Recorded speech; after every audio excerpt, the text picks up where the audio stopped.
G'day, it's Fidemaster John Curtis, and today I'm into chess.com and analysis room, and we're going to have a look at a game I just played only minutes ago against our friend from India, Himanshurchess, and he's rated 2,284.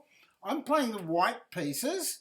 That's the Magician, and Himanshurchess is playing the black pieces, and we've got a Sicilian.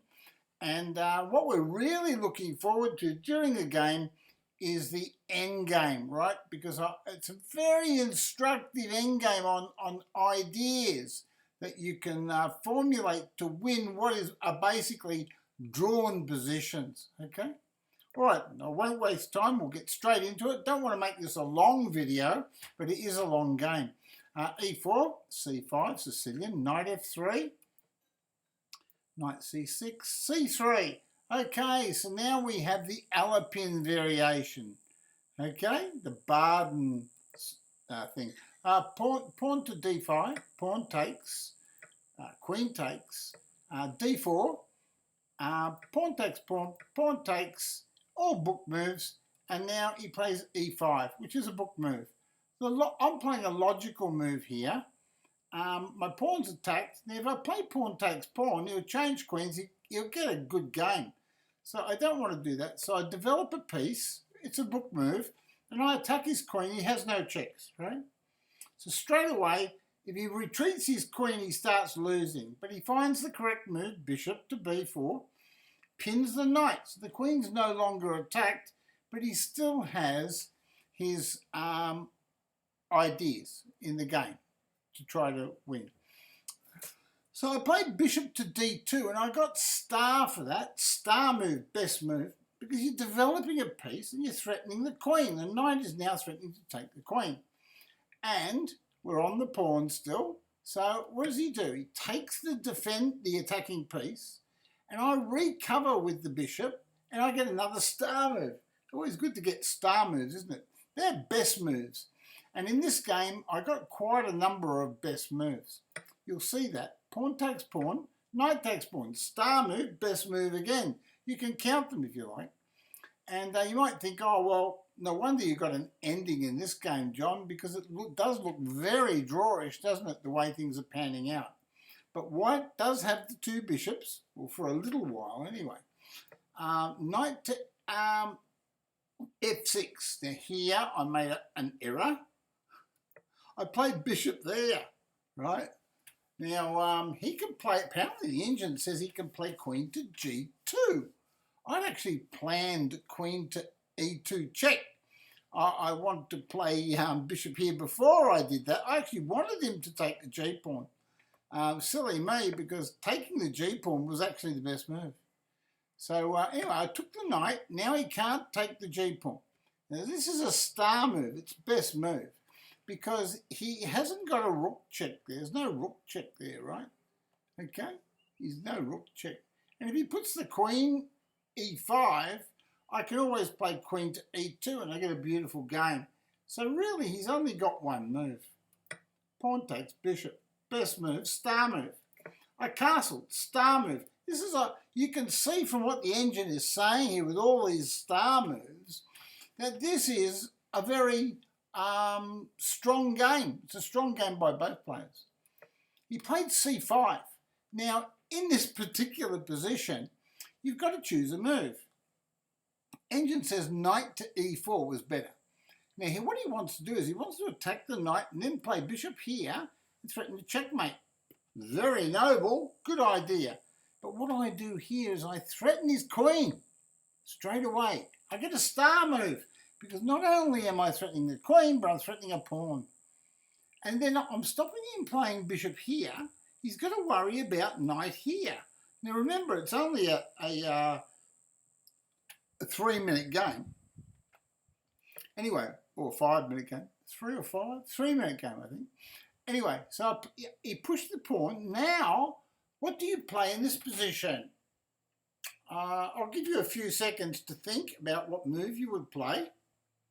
Remember, the game peters out to an endgame. So that's a bit of a hint. because there's a lot of exchange of pieces, right? Okay, I'll show you. Bishop takes knight. We remove the defender to the queen. So that way, straight away, we don't have to worry about checkmate, right? Because the queen can't checkmate by itself, and he really doesn't want to move his queen and leave white attacking him. So he takes the queen off, best move, and he gets an exclamation mark. That's how good the move is. The engine gives him an exclamation mark, and I think that's even better than the star. Anyway, so I took with the rook, and I got a star move, best move. And now what does he do? Does he take the bishop or does he take the knight? He's smart. If he took the bishop, he'd have bishops of, he'd had knight versus bishop, and I might be able to wangle a win from this position. But he doesn't. He takes the knight and goes for the draw, right? Okay. So now you're in this position here. Engine says pawn takes knight was better. Pawn takes bishop was better on f6. Now, but the whole idea is this position here looks like if it was two strong grandmasters, they'd just say, oh, technical draw, okay, draw, right? Well, let's see what took place. I played bishop here, and I attacked his rook, right? Engine says move your bishop back, but no, I attacked his rook. Why did I attack his rook? Well, now if he takes this pawn, right? If he takes this pawn, I can take his rook, okay? Okay, well, he can't have any of that. So what does he do? He moves his rook. Good move. And so now, what do? Do I move my bishop? Yes, I can play rook to the 8th, but no, I just play pawn takes pawn. I've got an extra pawn. That's right. So we've got the endgame and we've got one extra pawn. But the problem is we've got bishops of opposite colours. Right? We've got bishops of opposite colours. Have a look at the pawn structure for an endgame on both players' boards. He's got these three beautiful pawns here, right? I've got my three beautiful pawns intact. So high standard of game, care exerted by both players to keep their pawn structure intact for the endgame. Okay. So he played bishop hits rook. Okay. So what do? Well, I moved my rook here and protect the bishop. Okay. Now, again, black just wants to get a draw in this position. If black really wanted to get a draw, he should put his pawn, the correct play would be to put your pawn on a white square, such as a3, which I've indicated with narrow, and then just play bishop back here and bishop there, and that's just a draw. Okay? But I'm just a better endgame player than most players around about the 2300 level. So I thought, well, I'll test him. And let's see what he does. Well, he hit my pawn. So I thought, well, okay, I'll play bishop here. And I'll attack your pawn. Because you've got to remember, with all these pieces on the board, I can't possibly win. So I really do want to exchange a rook, right? For the purposes of the endgame. If you've got an endgame like this, and there's two rooks and a bishop, and two rooks and a bishop, and they're opposite coloured bishops, well, almost 100% draw, 99.99999% if those two rooks stay on the board. So now he's going to capture this pawn here, but it's going to cost him. It's going to cost him if he captures the pawn. He shouldn't actually probably take the pawn. He could actually play, put his pawn on a white square, on a black square, and he should be okay, I should think. It should be a draw. But and even taking the pawn should be a draw too. But let's see what took place. He took that, so I took his rook. Now I've achieved my first goal in the endgame. I've exchanged one of the rooks. Now he plays rook takes. Now I can't take the pawn, the A pawn, because there'll be a back rank checkmate down here. If my rook leaves, I'm making way for his rook to checkmate me. So I've got to take this pawn with the bishop. Now, if he wanted to draw easily, he could probably just there's a million different ways he could draw easily. But it's not easy to do that in a shorter time limit. He played h5, so I played bishop back. Star move, best move. I told you I was getting a lot of best moves for my endgames. And now he played pawn there. Then what he's doing with these pawns is he's actually failing. He's failing, that's right. He's failing to observe the rules of chess. And that is, this is the position where he should not put the pawns on the same colour as his bishop, right? Because there's a whole lot of black holes here, right? And he's got to be careful of back rank checks. So a pawn on f6 and a pawn on g7 would have been a lot more accurate. Be harder to crack the black position. So straight away, I played rook here. Okay, I thought I'll just grab the 7th rank. Engine says it's a good move. It says rook a6 was better, right? But that's life. He played rook here to protect his bishop, and I played f3.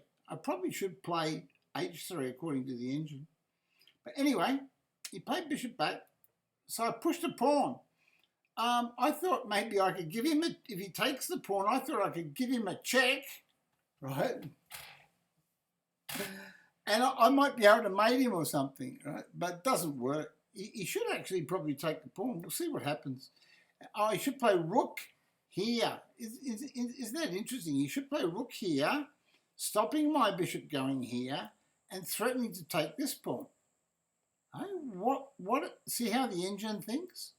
Okay, so I played bishop here to protect my pawn. That's my extra pawn. I've got to protect it. And so he moved his bishop back. Well, what a very drawish looking position. So I played bishop here. Down there, I thought, well, that's a mating net. If I ever get a check down the back, it'll be mate over here. See the checkmate? So there you go. And then he played king f8. And the guy gets an exclamation mark.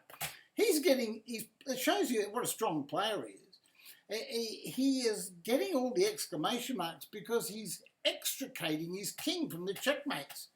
He just wants to move his king over here and just try to escape at some stage.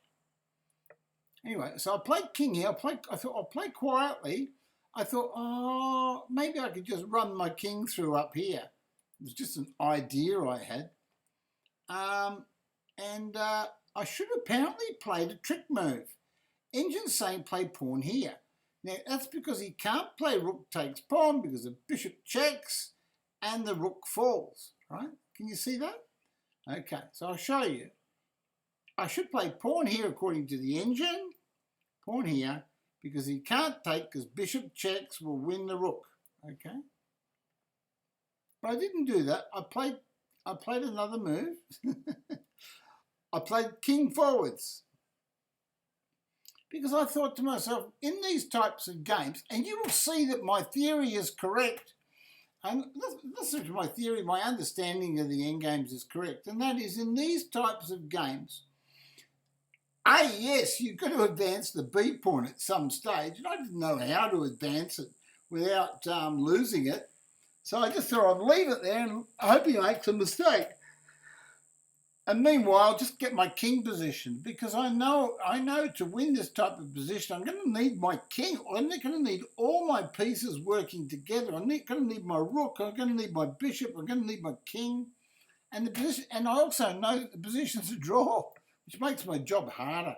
So he played rook there, and I gave him a check, right? Star move, best move. Now he can't play king here because a rook takes bishop check, right? So he can't do that. So he's only got one move, king there. And he gets the exclamation mark. That's because it's forced. And so I played rook here. Wrong move. I should have played rook to a7. But watch me correct that. He wants to repeat moves, so I give him a check, repeat once. He goes back, and then I play my star move because I understood the position. Now I'm threatening you bishop checks. So if he quickly, in time, just makes a bishop move of any type, a check will ensue and he will lose his rook, okay? So let's see what he does. He moves king there again. Star move, best move. See how hard it is to beat these guys?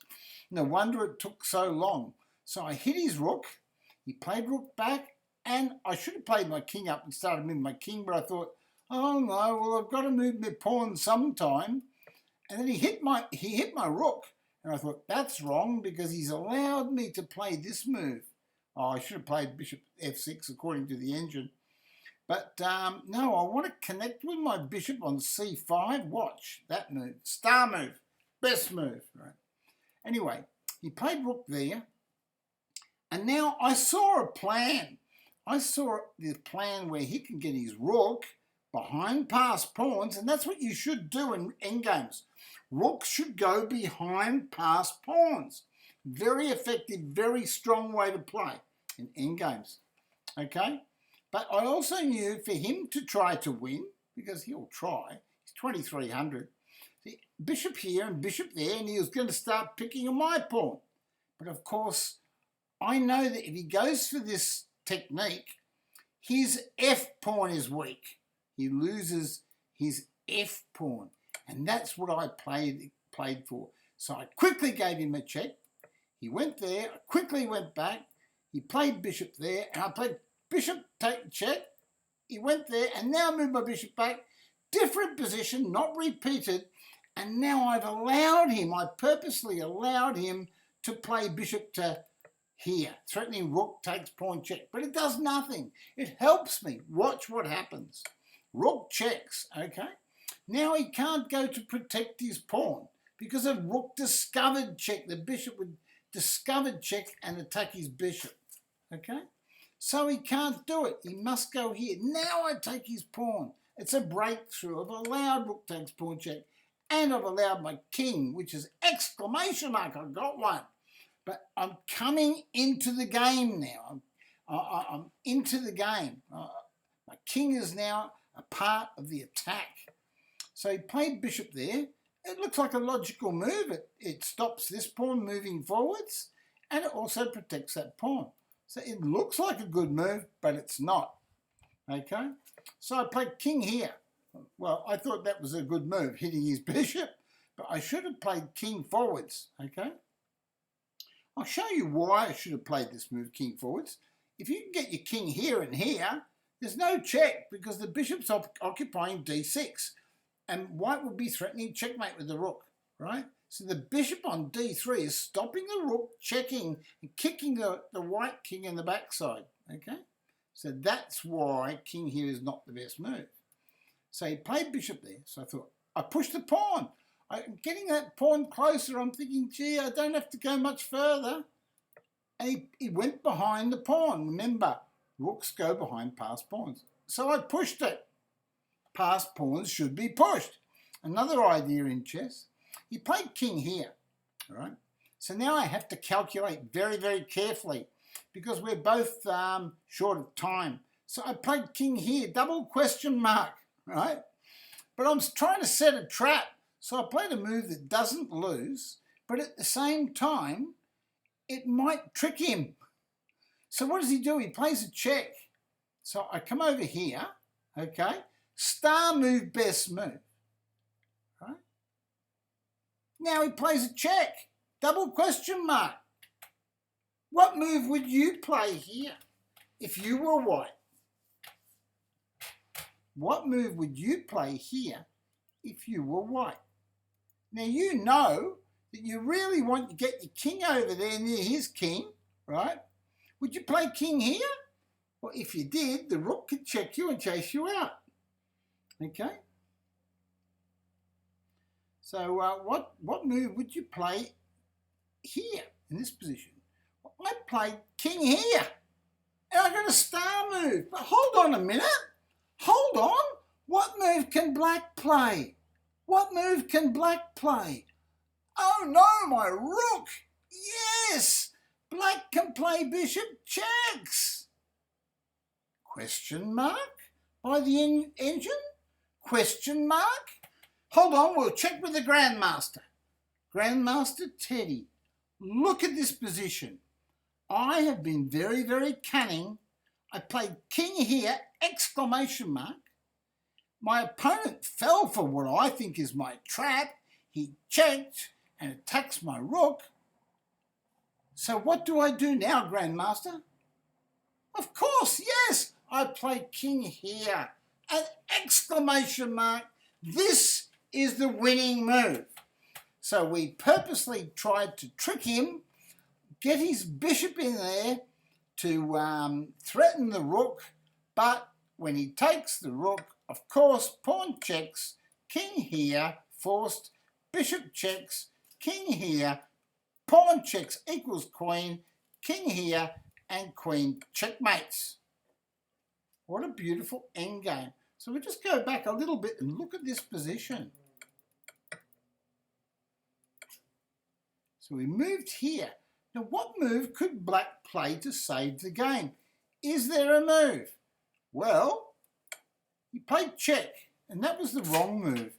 He should have played rook check. Okay? Now White's still winning. White's still winning after king here threatens rook check. Right? I think that's the best move. Yeah. Threatens rook check, mate. Right? Now how do you stop that? And White's also threatening pawn checks and a mate. Okay? So two big threats. So we still win anyway, but wasn't it a lovely variation to try to upset him? I think check here is the best move. And that's the best move, right? Okay. And now in that position, rook takes bishop is forced, is it?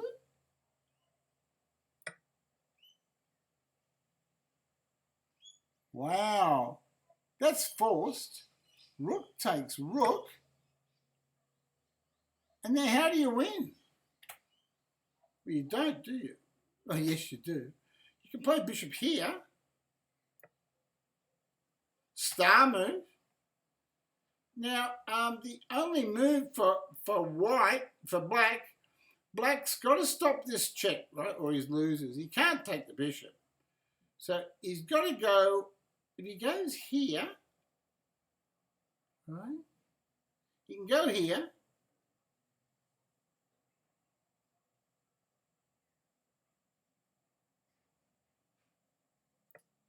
But we play, oh, pawn there was the best move. If he goes here, we play pawn here. Now he can't play king here because a pawn here wins. We get the queen. And now if he moves his rook anywhere else, we play bishop here. And now that's when he moves because we're threatening checkmate. Look, checkmate. Isn't that pretty? What a pretty endgame. So either way, we would have had a lovely finish. And so we go back again to this move here. And this is my crowning glory, allowing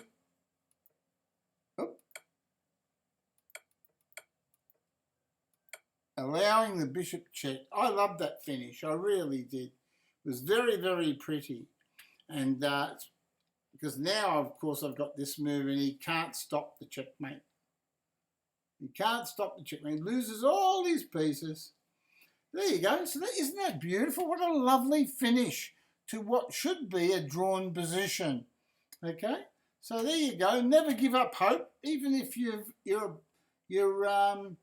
got bishops of opposite colours and you really want to win, don't give up hope. Just keep playing the board and trying to find those star moves, those best moves, or the odd exclamation mark move. Please thumbs up if you like the video, and you can subscribe to YouTube, it's free, and catch me live on Twitch TV, okay? FM John Curtis Chess. I'll see you next time. Arrivederci. And, oh, Teddy wants to say goodbye. Grandmaster Teddy would like to say goodbye. Bye-bye from Teddy and me.